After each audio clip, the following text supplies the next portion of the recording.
Generous giving activates God's principle of reciprocity. All right, so let's talk about it. Don't get mad at me. I'm just raising a few thoughts.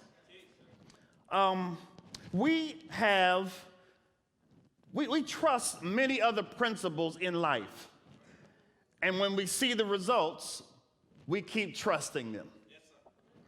Some of y'all have had some New Year's resolutions, and so far you've lost some weight. And for the time being, you're going to keep going back to the gym because you're seeing results. Some of us have studied harder than we've studied before in life, in school, high school, college, doesn't matter. And you've seen the result. You've got a better grade this term than you did last term. And now, because you're convinced about studying, you study more. You see the results.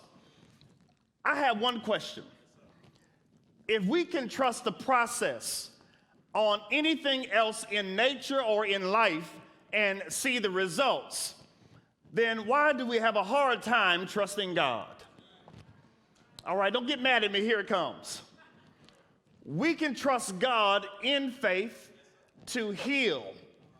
We can trust God in faith to help restore a relationship with a loved one. We can trust God in faith, even for salvation. But when it comes to trusting God with our resource, somehow we think that our resource does not apply to trusting God and having faith.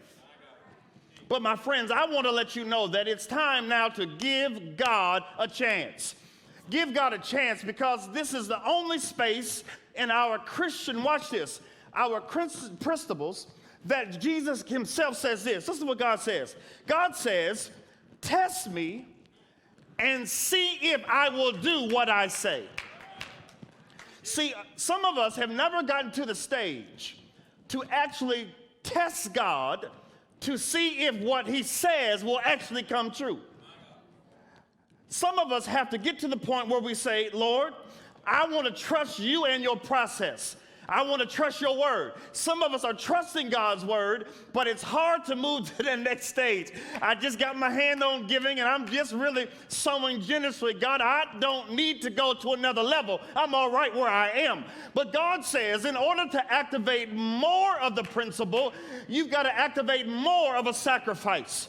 Now, I'm not saying that a sacrifice equates to giving more, because you can give a lot and still not sacrifice. Because it's about equal sacrifice, not equal giving. So when you trust God in his process, the spiritual principle will come to pass.